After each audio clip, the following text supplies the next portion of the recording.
Assalamualaikum warahmatullahi wabarakatuh.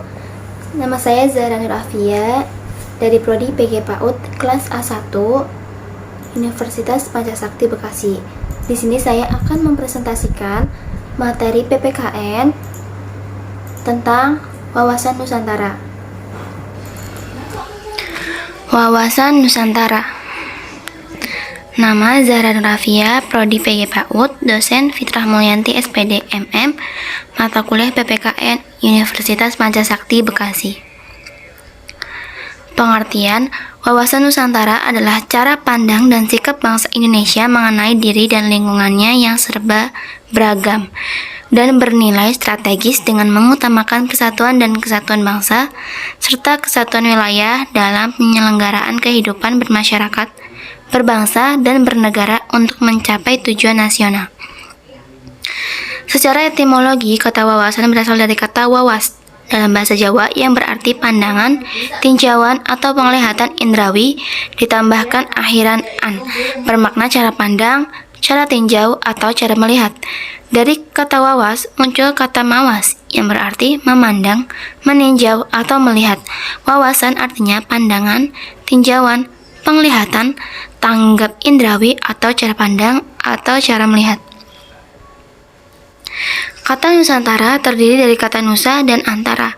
Kata nusa artinya pulau atau kesatuan kepulauan, antara menunjukkan letak antara dua unsur. Nusantara artinya kesatuan kepulauan yang terletak antara dua benua, yakni Asia dan Australia, dan dua samudra, yakni Samudra Hindia dan Samudra Pasifik. Aspek-aspek wawasan Nusantara.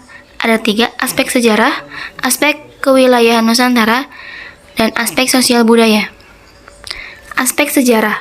Indonesia diwarnai oleh pengalaman sejarah yang tidak menghendaki terulangnya perpecahan dalam lingkungan bangsa dan negara Indonesia.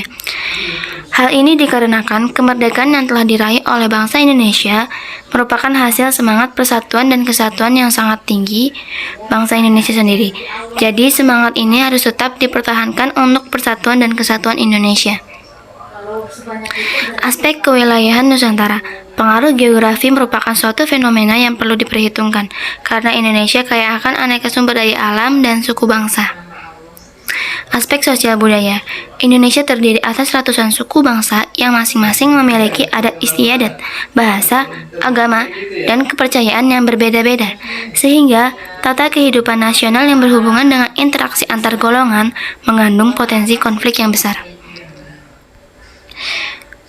Tujuan wawasan Nusantara memiliki 2 tujuan, yaitu 1. Tujuan ke dalam, mewujudkan kesatuan segenap aspek kehidupan baik alamiah maupun sosial. 2. Tujuan nasional, untuk melindungi segenap bangsa Indonesia dan seluruh tumpah darah Indonesia dan untuk mewujudkan kesejahteraan umum. Fungsi sebagai wawasan pertahanan dan keamanan negara, sebagai konsep ketahanan nasional, sebagai wawasan kewilayahan. Implementasi wawasan Nusantara. Kehidupan politik, kehidupan ekonomi, kehidupan sosial, kehidupan pertahanan dan keamanan. Kehidupan politik.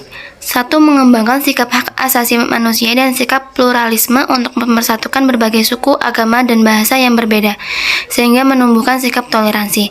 2. Meningkatkan peran Indonesia dalam kancah internasional dan memperkuat korps diplomatik sebagai upaya penjagaan wilayah Indonesia, terutama pulau-pulau terluar dan pulau kosong.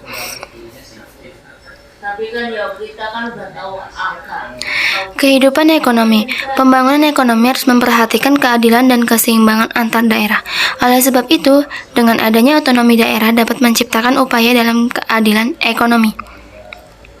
Wilayah Nusantara mempunyai potensi ekonomi yang tinggi, seperti posisi khatulistiwa, wilayah laut yang luas, hutan tropis yang besar, hasil tambang dan minyak yang besar, serta memiliki penduduk dalam jumlah cukup besar. Oleh karena itu, implementasi dalam kehidupan ekonomi harus berorientasi pada sektor pemerintahan, pertanian, dan perindustrian.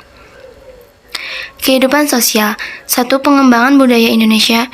Untuk melestarikan kekayaan Indonesia, serta dapat dijadikan kegiatan pariwisata yang memberikan sumber pendapatan nasional maupun daerah, contohnya dengan pelestarian budaya, pengembangan museum, dan cagar budaya.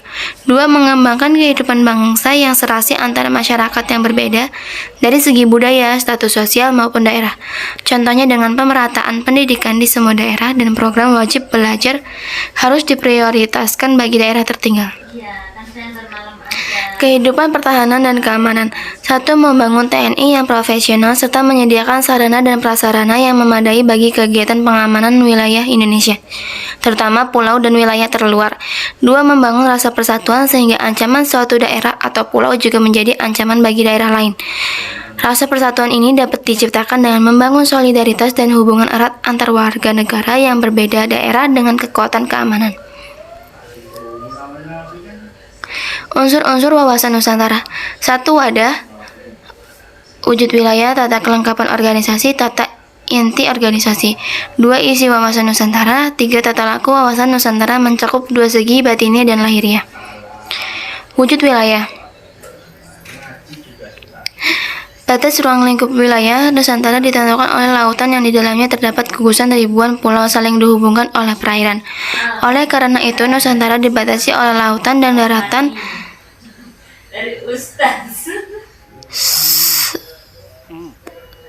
serta dihubungkan oleh perairan di dalamnya. Tata inti organisasi. Bagi Indonesia, tata inti organisasi negara didasarkan pada Undang-Undang Dasar 1945 yang menyangkut bentuk dan kedaulatan negara, kekuasaan pemerintahan, sistem pemerintahan, dan sistem perwakilan. Tata kelengkapan organisasi. Wujud tata kelengkapan organisasi adalah kesadaran politik dan kesadaran bernegara yang harus dimiliki oleh seluruh rakyat yang mencakup partai politik, golongan dan organisasi masyarakat, kalangan pers, seluruh aparatus negara, yang dapat diwujudkan demokrasi yang secara konstitusional berdasarkan Undang-Undang Dasar 1945 dan secara ideal berdasarkan dasar filsafat Pancasila. Isi wawasan Nusantara. Isi adalah aspirasi bangsa yang berkembang di masyarakat dan cita-cita serta tujuan nasional yang terdapat pada pembukaan Undang-Undang Dasar 1945. Untuk mencapai aspirasi yang berkembang di masyarakat maupun cita-cita dan tujuan nasional seperti tersebut di atas, bangsa Indonesia harus mampu menciptakan persatuan dan kesatuan dalam kebinekaan dalam kehidupan nasional. Tata laku wawasan Nusantara mencakup 2 segi, batinnya dan lahiriah. Tata laku merupakan dasar interaksi antara wadah dengan isi yang terdiri dari tata laku batinnya dan lahiriah. Tata laku batinnya mencerminkan jiwa, semangat, dan mentalitas yang baik dari bangsa Indonesia. Sedangkan tata laku lahiriah tercermin dalam tindakan, perbuatan, dan perilaku dari bangsa Indonesia. Tata laku lahiriah merupakan kekuatan yang utuh dalam arti kemanunggalan, meliputi perencanaan, pelaksanaan, dan pengendalian pengawasan.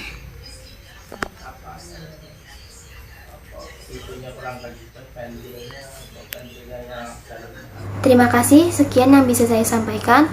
Wassalamualaikum warahmatullahi wabarakatuh.